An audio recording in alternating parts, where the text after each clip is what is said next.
Between the crashing of the waves, Pyrrhus finally managed to get a firm grip on a rock.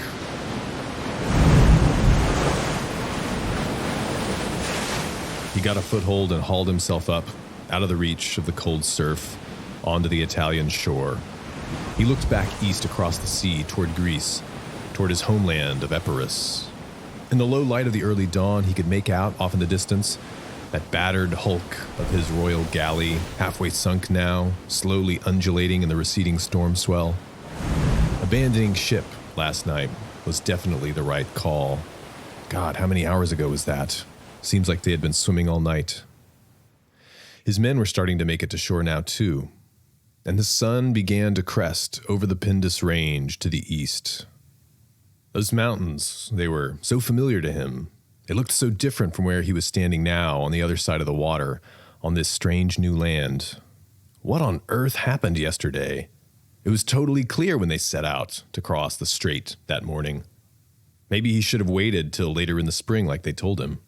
And where were his elephants? Where was the rest of the fleet? Were they sunk? Scattered? Not exactly an auspicious beginning for what was supposed to be his glorious Italian expedition.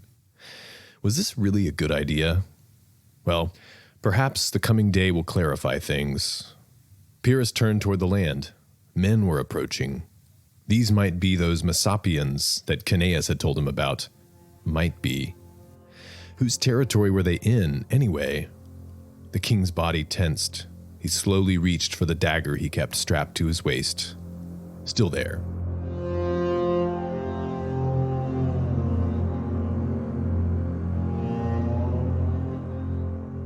I'm Alex Petkus, and you are listening to The Cost of Glory, where it is our mission to retell the lives of the great Greek and Roman heroes in order to sharpen ourselves for the present. We take the ancient philosopher Plutarch as our guide. This is part 1 of 3 of the life of Pyrrhus, king of Epirus.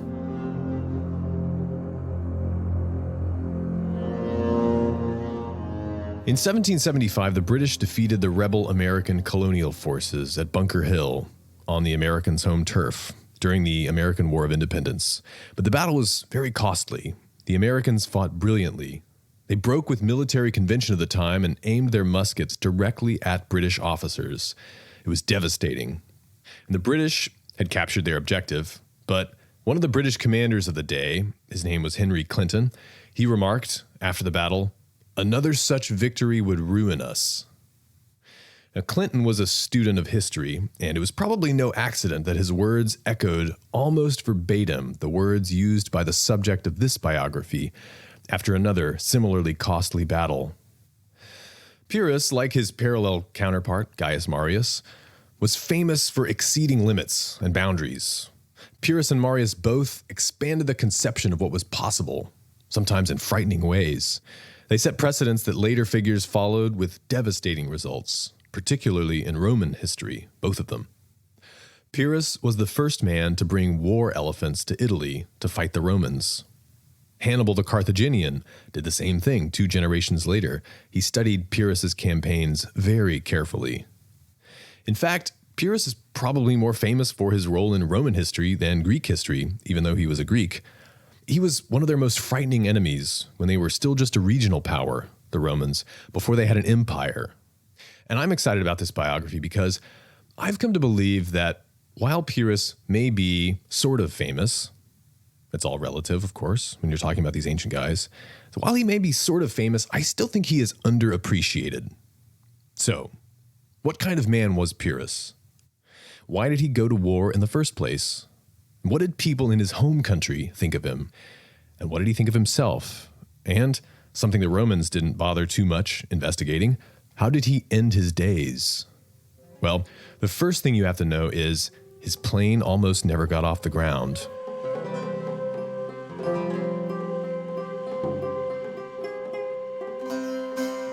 Hi folks, quick announcement before we return to your regularly scheduled programming. As promised, for this series, we have collaborated with a musician and composer to bring you an original soundtrack. It's music inspired by actual folk traditions from Epirus itself, where Pyrrhus was from, and nearby regions. So everything in this episode, besides the signature intro cello theme, Everything else is original. And I think this is really appropriate that Pyrrhus inspires some music today. It's not the first time.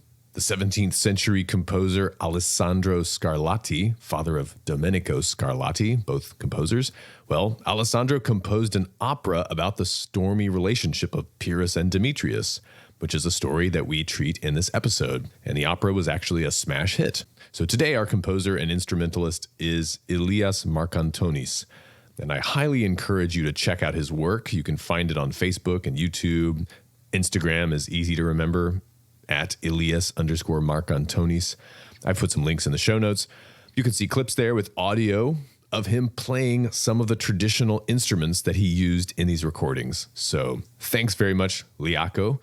And another big shout out to our show's sponsor, Jackson Riddle. Mr. Riddle is a fan of this podcast. He's a historical novelist with a legal background, and he's writing on some themes of great current relevance, especially for residents of the U.S. He was inspired by last week's reflection from Nietzsche on the nature of historical writing to sponsor this show and share his work with listeners, and we are very grateful. So I'll tell more about his work a little further on in the episode. His work can be found at jacksonsriddle.com, which I'll have links to in the show notes.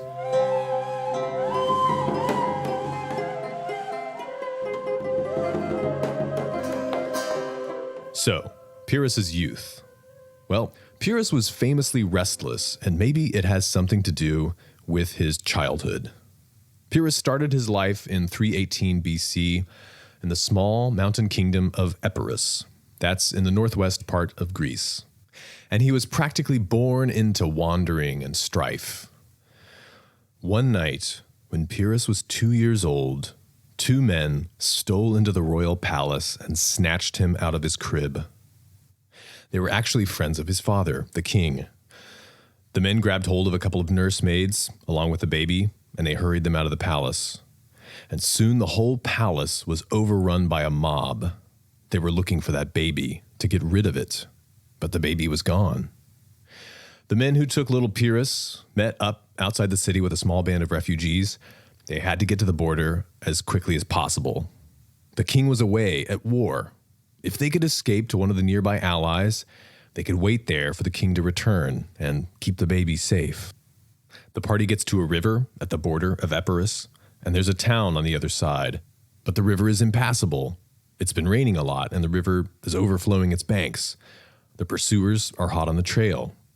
The party sees some men on the other side. They shout for help. They hold up the baby.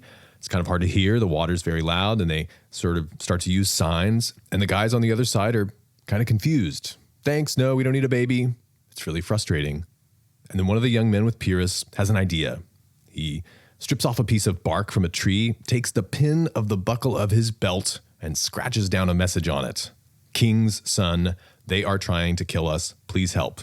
He ties it around a spear and hurls it to the other side. The other guys get the message. They get kind of frantic. They snap into action, and they chop down a couple of trees, lash them together, and they come across to help the fugitives out. And Pyrrhus probably told this story over and over again when he was older. And it came to be that there were little details in the story, details that showed that the gods were watching out for him. For example, Pyrrhus's ancestors were supposed to be descended from the legendary Greek hero Achilles. And it just so happened on that day that one of the men on the other side of that river who helped them out, indeed the man who came and personally carried baby Pyrrhus across that rickety log bridge, his name was Achilles. So they finally get to safety, and the party makes their way to the kingdom to the north in a region called Illyria. And they get to the court of King Glaucius of Illyria. Now, Glaucius was a personal friend of Pyrrhus's father, the king, and Glaucius is actually married to a relative of Pyrrhus. And the band of loyalists, these refugees, they're introduced to Glaucius, and he's sitting there at home with his wife. And the men put the little baby Pyrrhus on the floor in front of the king and queen, and they start to tell them what happened. Now, Glaucius hears their story, and he wants to help them, really, he does, but Glaucius has to think about what's best for the kingdom. He's got to consider the geopolitics of all this, and he slowly pieces together what's happened to cause this mess. Now, so much of understanding what drives Pyrrhus, and indeed this little story that we're in right now, and including why Pyrrhus is so restless. It has to do with his family and who they were. You see, Pyrrhus was from a long royal line. They were the royal family of a tribe called the Molossians. This is one of several Greek tribes of Epirus, but the Molossians are the dominant one. And the kingdom of Epirus, or maybe we could call it the kingdom of the Molossians, it wasn't all that important by itself at this point. On the one hand, Epirus, the territory, it's a relatively large region by Greek standards. Ancient Epirus is partly in modern Greece today, partly in southern Albania. And it was a territory at that time a little bigger than Delaware, comparable in size to maybe the island of Crete. But it's mostly rugged mountain ranges, shepherds, grazing goats and other livestock. They were supposed to have very handsome cows, Epirot cows, as they call the residents of Epirus, Epirots. And there are a few narrow valleys where you can grow things. There's also an oracle of Zeus in the area that's pretty important at a place called Dodona. But other than that, it's kind of backwards culturally. However, Epirus has got some very interesting neighbors. I'm not talking about the Illyrians to the north. They are tough and warlike, for sure.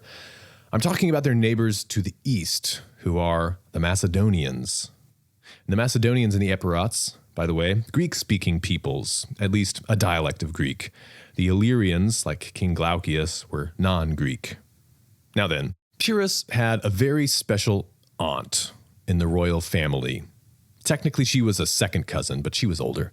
And by the time Pyrrhus was born, this aunt, let's call her that, she was getting on in years. She'd seen many troubles. When she was young, she was a great beauty, and she never really lost that forceful charisma of hers. But when she was just a maiden, her uncle was the king of Epirus, actually, and he arranged for one of these dynastic political marriages for her with the royal family of Macedonia, their neighbors. And this aunt's name was Olympias. And so Olympias the Molossian was sent off long ago to marry an enterprising young king of Macedonia named Philip II. And for their son, they picked a name that was very special in Philip's family. He had an ancestor who had that name, a king of Macedonia. They named their firstborn Alexander. But Olympias would point out, especially when the boy grew up and went on to conquer the Persian Empire with his Macedonian army and become Alexander the Great, that Alexander was also a very special name in her own royal family. Her brother also had that name, and he went on to become king of Epirus. So Alexander the Great, Olympias would observe, was just as much an Epirot as he was a Macedonian, just as much a Molossian as a Macedonian. And so one thing that King Glaucius knows, actually, and he's thinking about this as he's looking on that little tot on his rug, is that baby Pyrrhus's predicament probably has everything to do with Olympias. Olympias was a very colorful character, as we've discussed some in the life of Eumenes. And these days, as Pyrrhus was really in his infancy, she had gotten very actively involved in politics. You see, her son Alexander the Great got sick and died young. And that was 3 years before Pyrrhus was born. Alexander conquered a massive kingdom stretching from Greece to India, from Egypt to the Caucasus, the former Persian Empire, and more. And then he died almost immediately, and he hadn't named any heir. So some of his generals, after he died, tried to keep the thing all together. Alexander had a baby son that some people wanted to raise and groom to be the future king, people like Eumenes of Cardia, whose life we've told already. But other people, other Macedonian former generals of Alexander, decided they preferred to just carve up the empire amongst themselves. And that was what was happening right around the time that Pyrrhus was born. Wars began, great wars of succession, fights over chunks of Alexander's former great empire. And Auntie Olympias was actually a major power player in that Macedonian Game of Thrones, as it were. And she got into a conflict with the man who is now claiming the throne in neighboring Macedonia, the region next to them, Macedonia proper. And he was a Macedonian. His name was Cassander. And Olympias raised an army against Cassander. And Pyrrhus' father, the king of Epirus, got involved. He led his own troops to support Olympias against Cassander. But they were defeated. Cassander now ruled Macedonia, and he took Olympias prisoner. Cassander was a cold, ruthless young man. He and Alexander had actually grown up together, and they had grown to hate each other like only former friends can.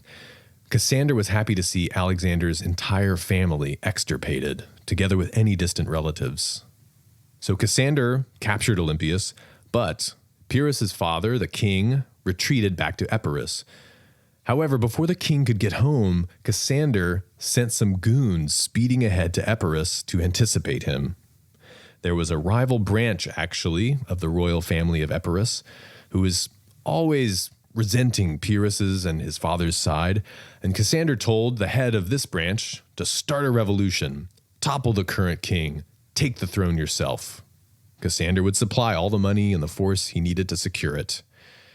Cassander wanted someone in Epirus he could trust, or rather, control. And so that's what had happened. Those were the men who stormed the palace. They had seized the throne for the other branch of the royal family. And King Glaucius of Illyria is sitting there in his living room with these fugitives in front of him, putting all these pieces together. And he knows Pyrrhus' father went to war with Cassander and lost. He knows Cassander's going to want this baby now. Cassander wants to tie up all those loose ends, right? Remove any dynastic threats to his new puppet in Epirus.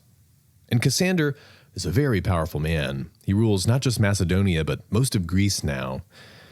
And Glaucius is thinking about all these complicated politics, dynastic struggle in Macedonia, regime change in Epirus, shifting power balance. It's a shame. It's a cute baby. But Glaucius has got to do what's best for Illyria. And this poor kid, so the story goes, crawls along the floor, makes right for Glaucius, all on his own, and he pulls himself up by the king's robe. Glaucius laughs. Their eyes meet. Pyrrhus cries. Glaucius breaks down too. Honey, let's keep him. And so they do. Cassander's now got a puppet firmly on the throne of the Molossians in Epirus, and he offers Glaucius a huge sum of money for the boy, Pyrrhus. But the Illyrians turn him down.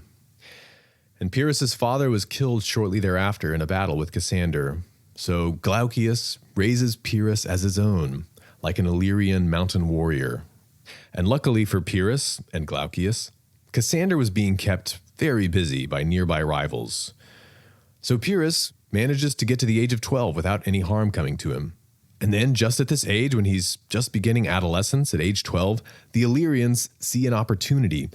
And so they march in with an army back to Epirus, and they kick out the old king, and they reinstall Pyrrhus, their boy, on the throne of his fathers in that little mountain kingdom.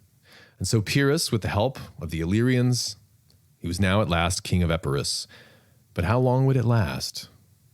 He was only a boy still, and they had a lot to teach him about royal administration and palace politics and decorum and so on. But even then, Pyrrhus was old enough to observe how his ancestral kingdom was constantly subject to outside powers. He had been forced out of Epirus by a conflict in neighboring Macedonia, and he had been restored by neighboring Illyria. He had great tutors, sure, but experience had taught Pyrrhus that none of the copious advice on how a prince should rule was of any use whatsoever if one could not maintain physical control of one's kingdom. And the only way to do that made any sense to him was through force of arms. And so amidst his lessons on government and Epirot religious custom and lore and taxation, his overwhelming interest was in the arts of the warrior, battle formations, military history, logistics, the mustering of courage, horsemanship, and, maybe most importantly, hand-to-hand armed combat. Pyrrhus never lost his taste for the physical act of fighting. And it made sense. Fortune never let him get comfortable. He could never let down his guard. A few years later, when he was 17 years old, he left home to celebrate a wedding. One of his foster brothers that he had grown up with, one of the sons of King Glaucius, was getting married in Illyria. It was a joyful reunion of old friends and family. But while he was away, the rival branch of his royal family, they were still around, they stormed in. They kicked out Pyrrhus's ministers and seized the throne and put his cousin on it. And if Glaucius tried to do anything about it, they were just going to call in Cassander or some other neighboring power. So Pyrrhus, now once again a royal without a throne, a foreigner in a barbarian land, exiled from his home, he considers his options. If he's ever going to get his kingdom back, he needs more friends and more experience. So Pyrrhus decides he's going to cultivate a mentor. And he has a pretty good candidate in mind. Pyrrhus's sister, Deidamia was her name, had gotten fixed up by her family with a very worthy match. He was a prince. He was the son of one of these newly minted ethnically Macedonian kings. Her new husband's name was Demetrius. So at 17 years old, this is the man that Pyrrhus goes to, Demetrius, his brother-in-law. It's 301 BC, and Demetrius, usually in Athens these days, toward the south of Greece, but Pyrrhus happened to know that there was trouble brewing in the east, and Demetrius was in the thick of it. So Pyrrhus boarded a ship to Asia Minor, the modern-day Turkey. That's where Demetrius was. Demetrius was getting ready for battle. So Pyrrhus comes to an area called Phrygia, that's in west-central Asia Minor, and he walks into his brother-in-law's army camp and offers his services.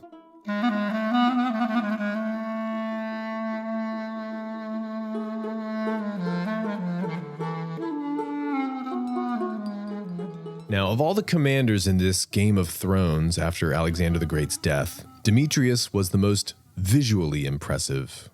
He was tall, strikingly handsome, godlike really. For several reasons, people often compared Demetrius to Dionysus. The classical Greek Dionysus, by the way, not depicted as a fat, jolly drunk, but typically a frighteningly beautiful youth. So Demetrius, by now, is actually in his late 30s, though, and he's starting to show signs of the drinking and the carousing that he was famous for when he was not on the field. He was looking a little softer. But still, on campaign, Demetrius was laser-focused. They called him Demetrius the Besieger, Polyarchetes in Greek. And he was getting ready for what looked to be the biggest battle of the generation, bigger than anything this part of the world had seen since Alexander's conquest of Persia 30 years ago.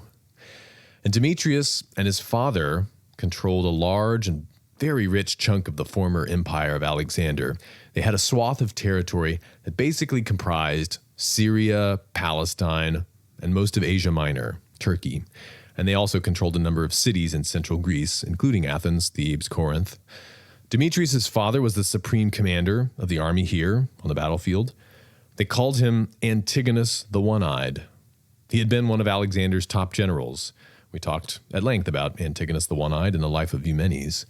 And lined up against Demetrius and Antigonus, there was a coalition of 3 Greco-Macedonian successor kings. King Cassander, Lysimachus, who was the ruler of Thrace, and the most powerful man there came all the way from Babylon, and his name was Seleucus, founder of the Seleucid dynasty. And there was some dispute. They were basically just fighting for supremacy. So these contenders are facing off near a town called Ipsus in central Phrygia. They were going to name that battle after the town, eventually, the Battle of Ipsus. Pyrrhus knows that men like Demetrius and Antigonus were the ones who really decided the fate of little fiefdoms like Epirus. He studies them. He listens to their councils in their war tent, their political discussions, their military discussions. And Antigonus and Demetrius know that Pyrrhus has a real stake in this fight, too. On the day of the Battle of Ipsus, Pyrrhus was going to be able to look across the field at the man who killed his father and who killed his auntie, the man who was the reason Pyrrhus had grown up in a foreign land, the reason he was now in exile. That was Cassander. Imagine what that was like. So Demetrius and Antigonus are impressed with Pyrrhus. They recognize this kid seems like he can fight, and he sure wants to. So they're thinking, well, let's see what he can do. And they decide to put him in charge of a battalion in the battle. This was going to be quite an experience for Pyrrhus. It was his first big chance as a warrior. It was also his first time seeing elephants. Seleucus, on the other side, brought elephants from the far edge of his kingdom, from the border with India. And in the fight, Pyrrhus fights well.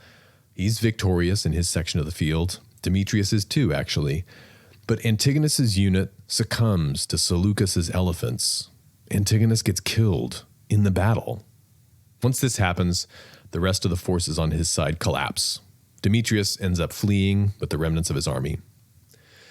But as Pyrrhus learned, these kings, by this point, they're more or less accepting the status quo of multiple rival Greco-Macedonian kingdoms. They're actually usually more interested in preserving a balance of power than utterly destroying rivals. They don't want to create power vacuums.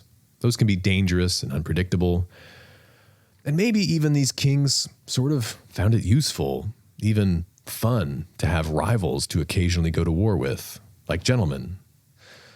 So the victors eventually came to an agreement with Demetrius. They let him keep control of his relatively small foothold in Greece. It's really just crumbs of what used to be a vast kingdom that he and his father controlled. But to secure goodwill, the two sides of the negotiation decide to exchange hostages. And Pyrrhus volunteers to be a hostage to guarantee Demetrius's compliance. And he saw an opportunity here.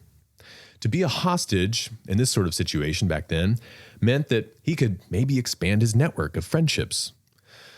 The plan was for the hostages to be hosted at the court of one of the other rival kings. Pyrrhus was going to be treated well, educated, entertained. He just wasn't going to be free to leave. And he thought, well, if he's not going to be able to return to his kingdom as king, that was as good as any option. And so Pyrrhus sailed to Egypt, to the court of Ptolemy I.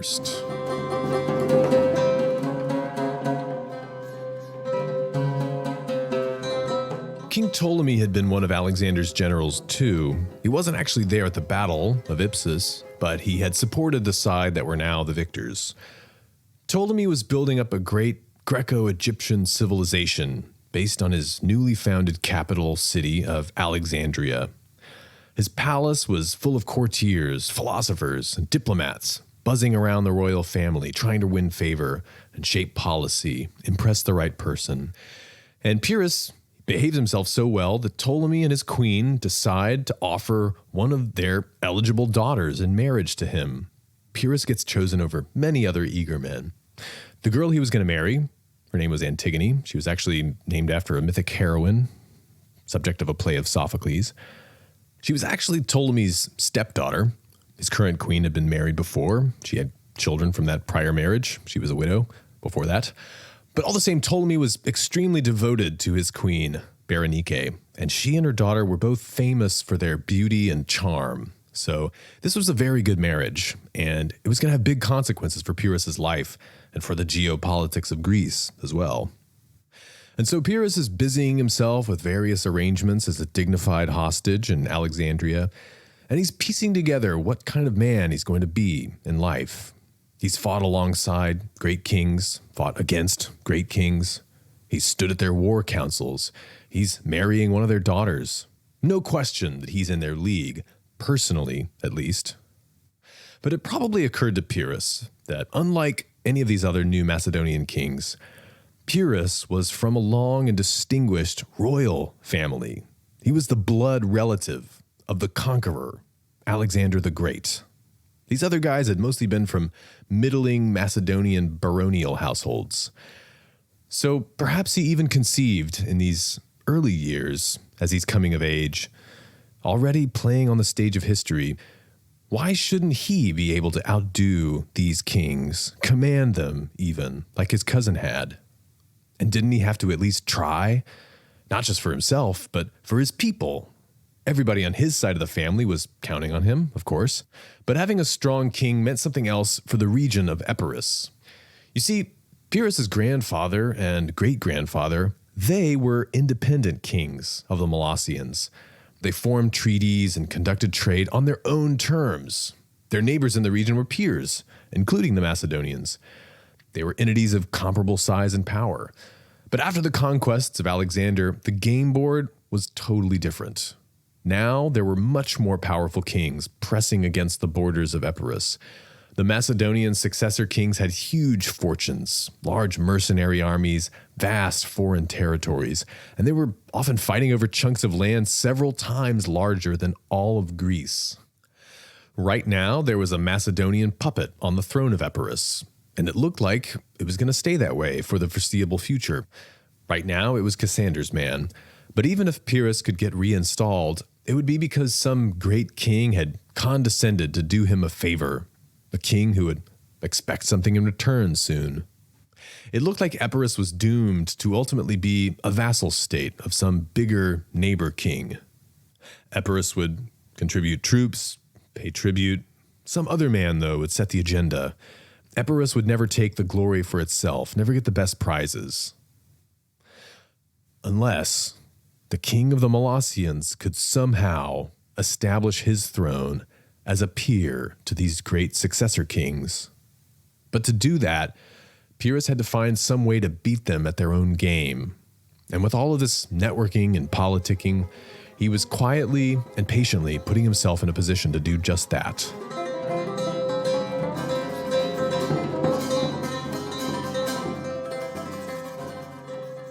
Hey guys, we'll get back to the story in just a moment, but I want to give another plug for today's show sponsor, Jackson Riddle. He's got a novel coming out this week entitled A Potter's Vessel. It's the tale of a dispute in a court case filed by the state of Tennessee at the U.S. Supreme Court around what ended up being, sadly, the time of the American Civil War in the 1860s. I say sadly because you could argue that the whole thing should have been taken to court instead of battle, or at least to court first. As Riddle writes in his preface, the Civil War was the ultimate litigation over the meaning of the U.S. Constitution at the cost of over 600,000 lives. Yet before the war began, the civil process for resolving the dispute was ignored by everyone at all levels of the federal and state governments. My purpose in writing this story is to explore whether adherence to the true process of law could have averted the horrific trial on the battlefield that followed. End quote. So with all the political debates going on in the U.S. right now, disputes between federal versus state policies, it's a timely theme indeed. A Potter's Vessel and the book before that, the first in the series, entitled Born Blind, explore these interesting legal questions authoritatively through the lens of historical fiction. And the author really has got the creds to talk about both the relevant history and the law. So check them out on Amazon or at jacksonsriddle.com, JACKSONSRIDDLE.com, and there are links in the show notes. Also, thank you, Jackson, for being a fan.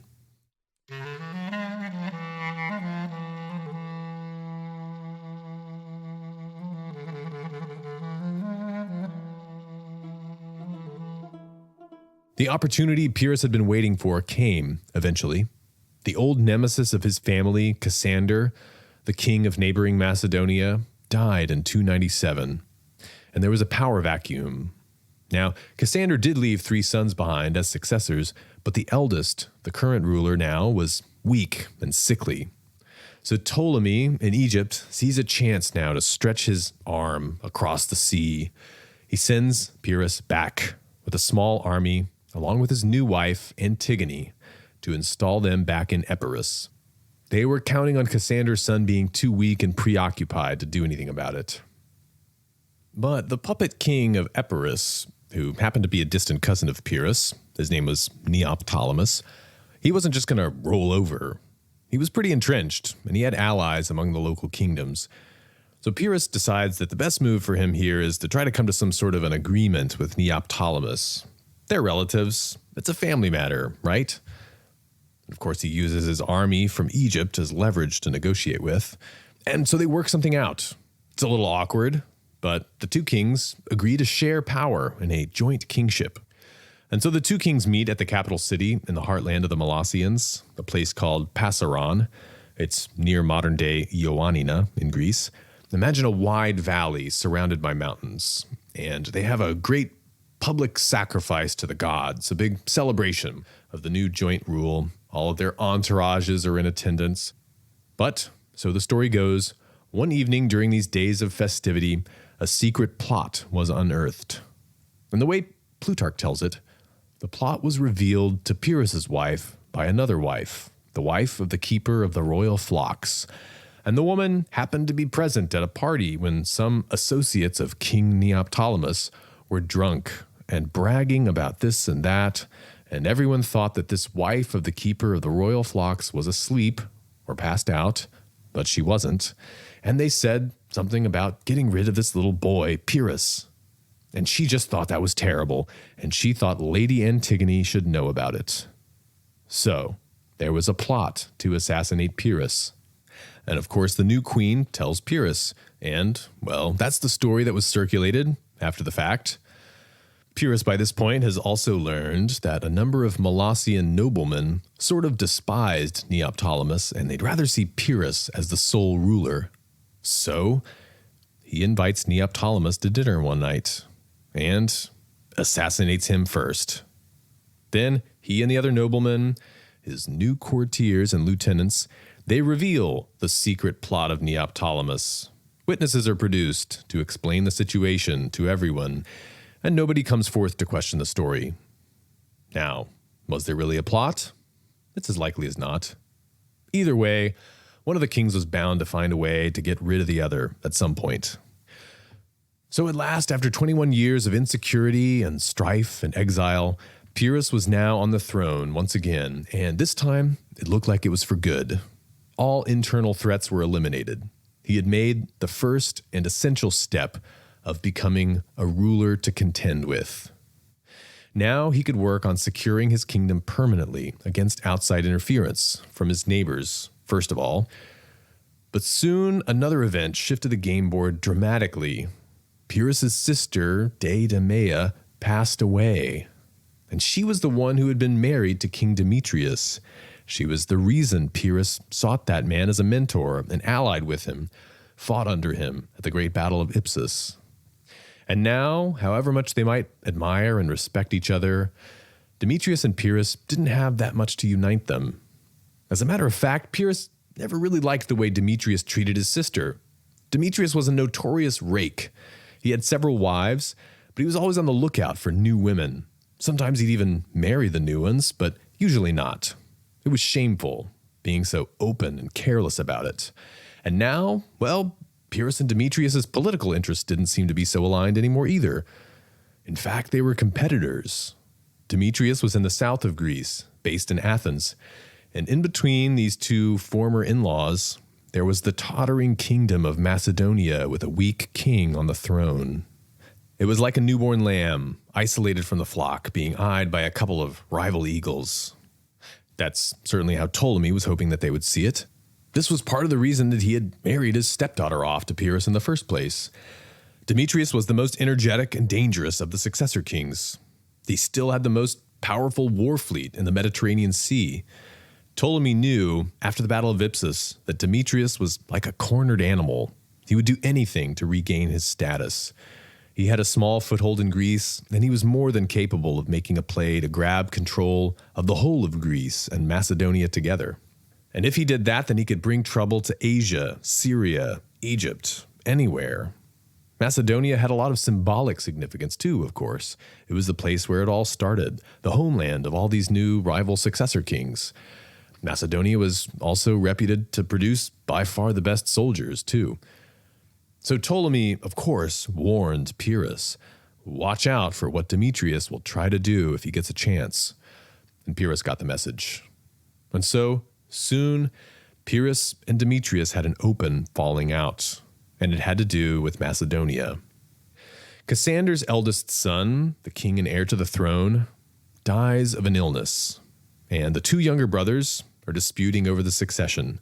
The older of the remaining two claims the whole kingdom for himself. But their mother, who is the queen, of course, she wants the two boys to divide the kingdom equally, joint rule. Side note here, the queen's name was Thessaloniki. She was actually a half-sister of Alexander the Great, on the side not related to Pyrrhus. and Cassander had founded a city and named it after her. It's still called that today, Thessaloniki. Well, the older brother really resented his mother's interference. He thought his mom, Thessaloniki, was actually playing favorites, that she loved the younger brother better. So he has her murdered. But his little brother gets away. The younger brother is horrified. He calls for help to his neighbors. He sends both to his neighbor to the south, Demetrius, and to his neighbor to the west, Pyrrhus. So, who's going to get there first and help this poor young man defend himself from his murderous older brother? Well, Demetrius happens to be busy fighting a war with the Spartans, so Pyrrhus sees his chance. He swoops in with his army, lightning fast, and offers his services. He drives out the middle brother, the matricide, and installs the nervous young Alexander on the throne.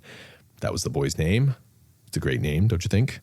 In recognition of his services, though, let's not call it a payment, just a gift, a token, Pyrrhus demands a few Macedonian border territories. Young Alexander is in no position to negotiate hard, so he concedes. And so Pyrrhus ends up practically doubling the size of his kingdom. He gets some lands in the north between the Macedonian heartland and Epirus, but also some territories in southwest Greece. And one of these was a particularly rich prize called Ambracia. It's a large, fertile river valley that borders on Epirus to the south, and Pyrrhus made the biggest city in Ambracia his new capital. It was also called Ambracia. It's modern-day Arta in Greece. Demetrius, however, was infuriated that Pyrrhus had stolen away this easy opportunity from him. Demetrius, remember, had big visions of reconquering the Asian territories that he and his father had lost at the Battle of Ipsus. And to do this, he needed to take over more territory in Greece. And if he did that, then he could recruit more troops, requisition supplies for his army, and so on. And now, this Epirot kinglet, Ptolemy's little marionette, this arrogant ex-brother-in-law, Pyrrhus. And Demetrius himself had been the one who had introduced Pyrrhus into war and politics. Pyrrhus was standing in his way. Pyrrhus had now taken a big chunk of what was rightfully Demetrius's, in his eyes at least. Pyrrhus had to realize the implications. But Demetrius kept his cool. This was just business. After all, he would have done the same in Pyrrhus's place.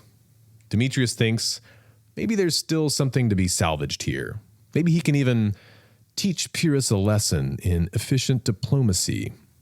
So he decides to show up in Macedonia at Alexander's court anyway, with his whole army. "You called, my lord?" Alexander, a little bit taken aback. "Well, Pyrrhus already came, but, so he nervously invites Demetrius for dinner to try to patch things up, and Demetrius graciously accepts. And after the fact, Demetrius claimed that Alexander tried to have him assassinated at the feast. And as Demetrius told it, he found out about the assassination plot just in time. He was simply defending himself by making the first move. Once again, who knows? But Alexander was the one who ended up getting assassinated by Demetrius. Demetrius approaches Alexander's Macedonian troops the next morning. He carefully explains what had happened, and they accept the story, and they proclaim Demetrius as the new king of Macedonia. And so, with even less exertion than Pyrrhus had spent, Demetrius acquired, literally overnight, the throne and all the remaining territories of Macedonia. The remaining son of Cassander fled the area. Soon he got murdered by Lysimachus, who was the next king over to the east. So probably a good lesson there for quarreling siblings. But Pyrrhus now had gained as a neighbor and permanent arch-rival the most determined, energetic, and still most irritatingly handsome of all the other successor kings. And Demetrius wants back that part of Macedonia that Pyrrhus just annexed, to support his grandiose schemes. And what's more, all of the other kings were going to offer all sorts of gifts and enticements to Pyrrhus to get him to start trouble for Demetrius, so that Demetrius would have a permanent stumbling block in his backyard to distract him from Asia and the other king's business. Pyrrhus was more than happy to take them up on those offers. He had his own schemes too. So, this was going to be fun and a little challenging.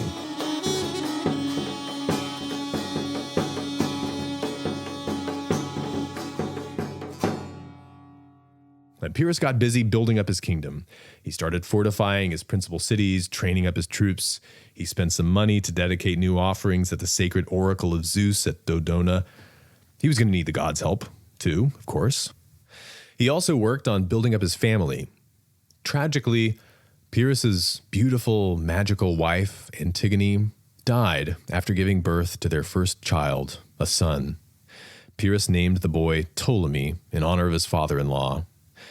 After Antigone died, Pyrrhus decided to follow the pattern of Macedonian kings like Philip, Alexander, and now Demetrius, and marry several wives from neighboring kings to shore up relations with the Illyrians, with the further distant Paeonians, and he also made a very fortunate marriage, a fateful one, to an exotic Western girl from across the sea.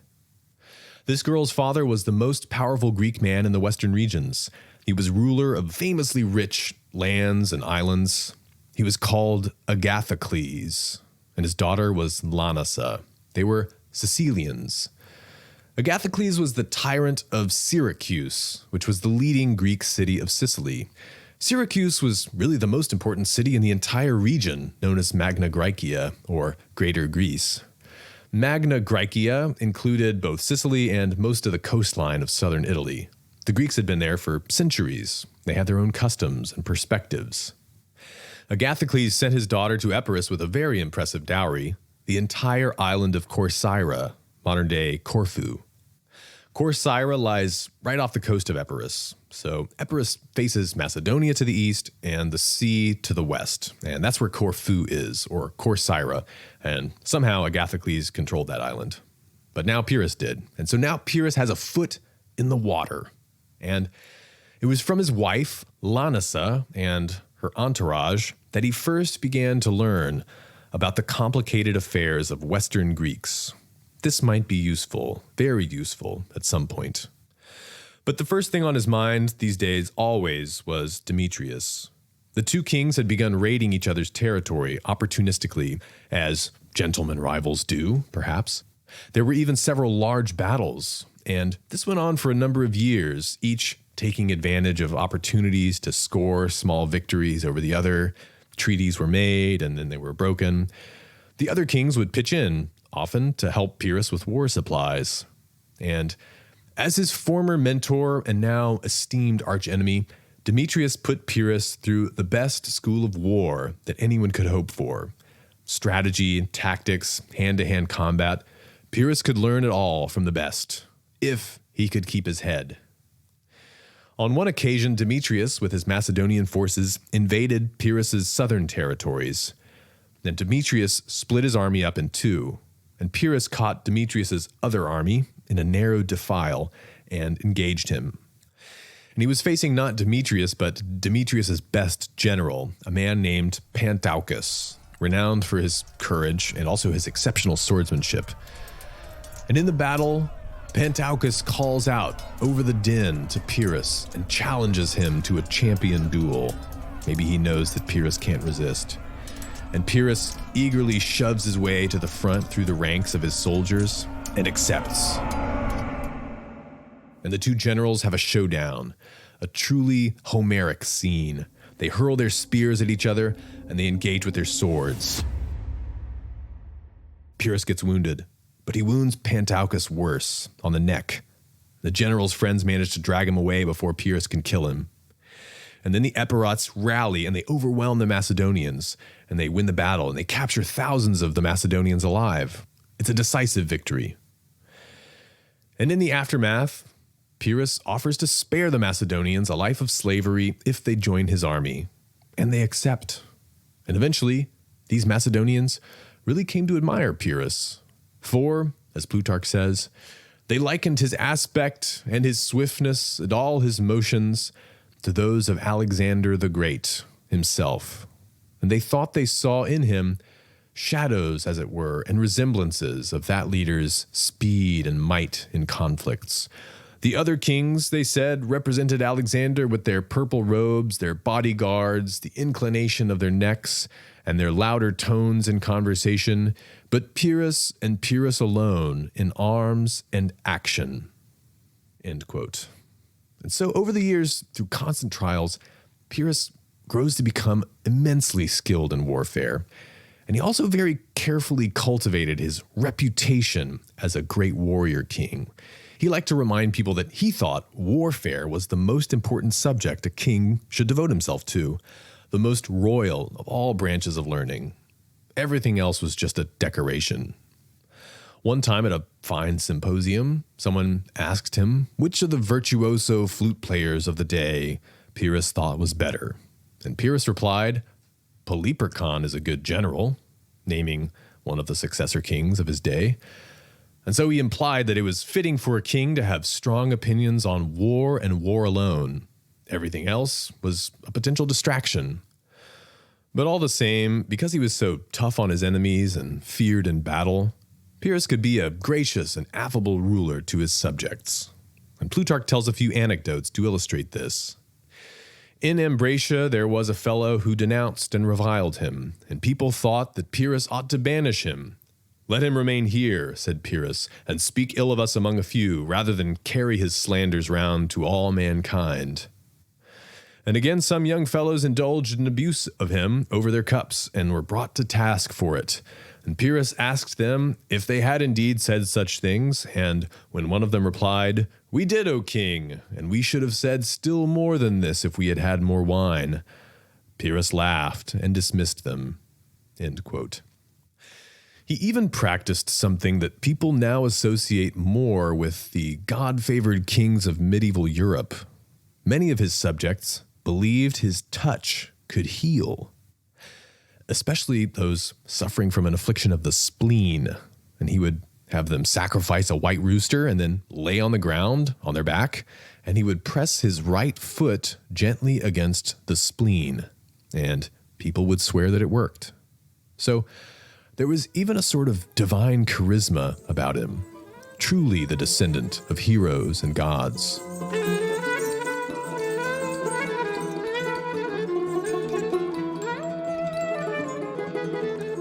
The biggest win Demetrius scored over Pyrrhus was not on the battlefield, but in the bedchamber.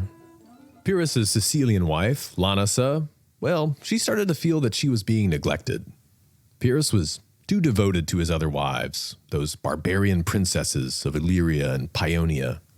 She was tired of it. So even though they had 2 sons together, Lanissa left him and the children, and she went to Corcyra, and she let it be known that she was back on the market. Now, a normal woman couldn't do that, but when you're Agathocles' daughter, that gives you options. And that was when Demetrius swooped in, 20 years older, but still better looking. In fact, it was said that in appearance, Pyrrhus exuded more the terror than the majesty of royal power. So he lost Lanissa, and with her that great dowry of the island of Corfu too, when she married Demetrius. But Pyrrhus eventually got him back pretty good. When Demetrius was unsuspecting and preoccupied with other matters, the king on the other side of Macedonia, Lysimachus, who was further west in Thrace, proposed that he and Pyrrhus should orchestrate a double invasion blitz and drive Demetrius out of Macedonia. Pyrrhus accepted, and Demetrius, completely unprepared, lost Macedonia in a lightning war. Pyrrhus and Lysimachus split the territorial spoils. Lysimachus got the bigger chunk, but Pyrrhus gained too, and it was all at Demetrius' expense. Demetrius was undaunted, though.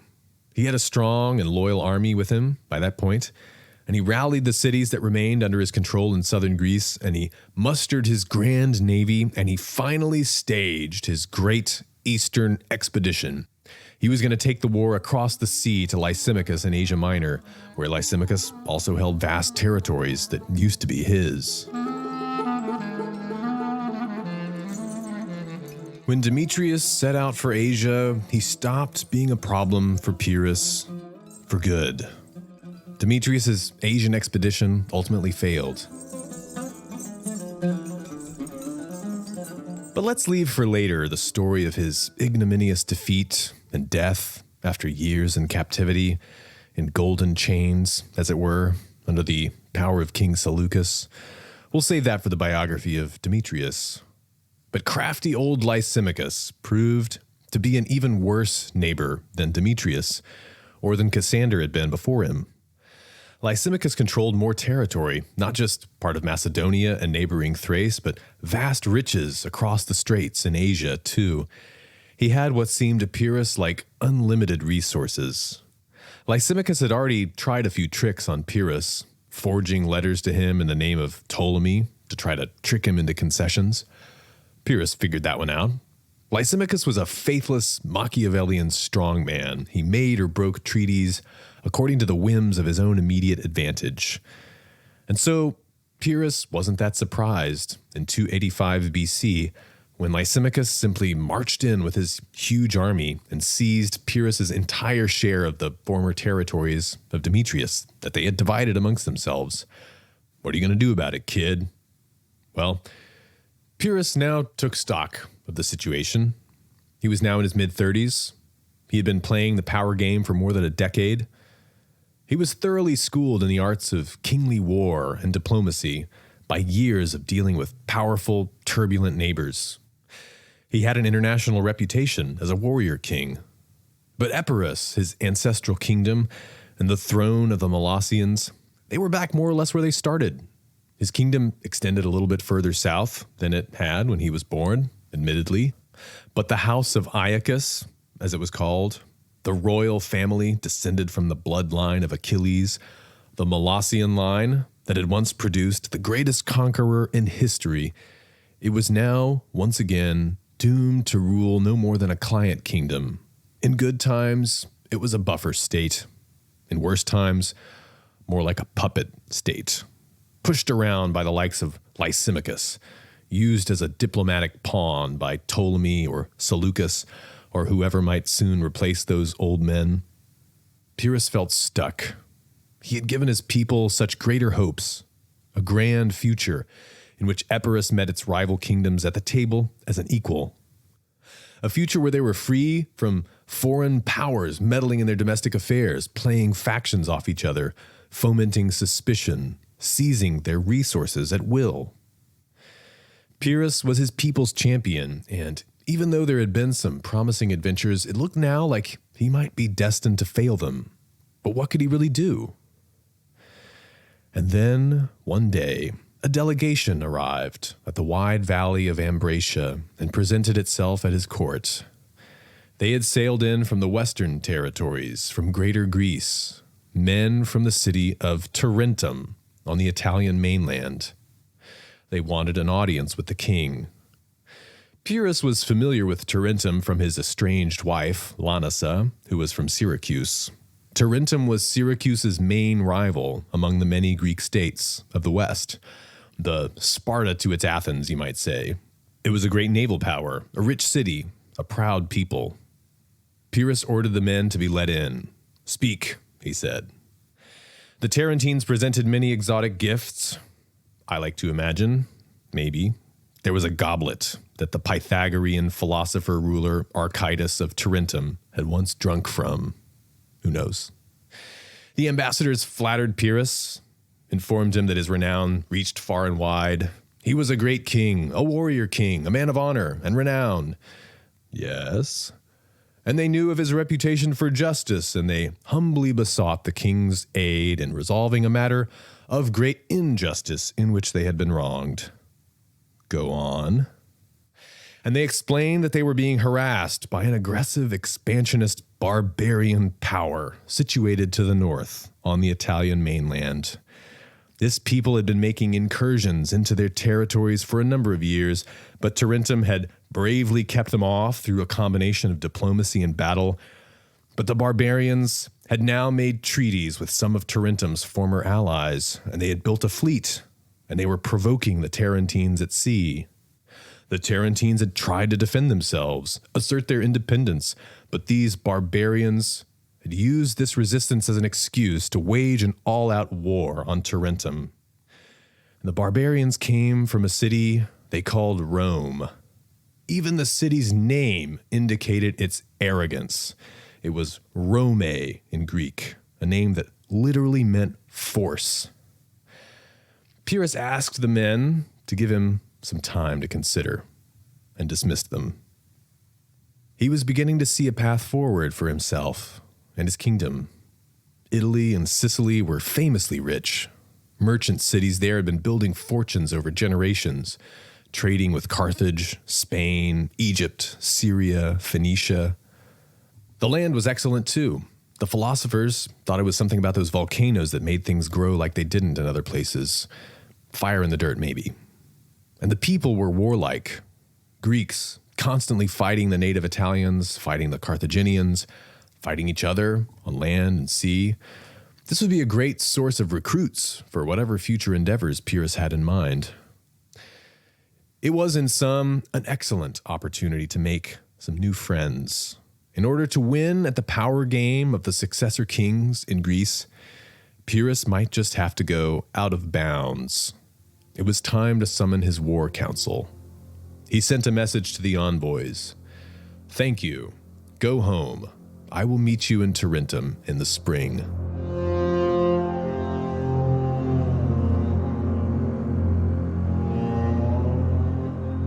So there you have part 1 of 3 of Pyrrhus's life. Now then, before we end, we're really just getting started with Pyrrhus, but what can we take from his story up to this point?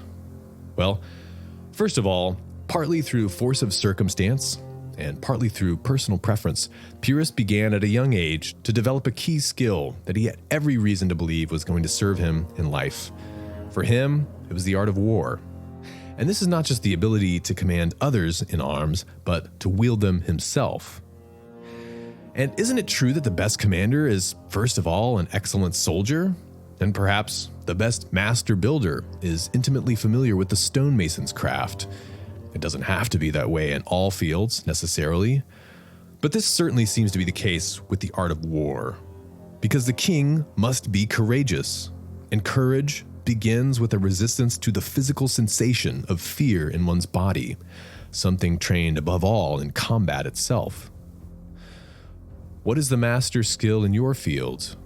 It's not always easy to identify, but leaders always need courage, so that's something you could always work on.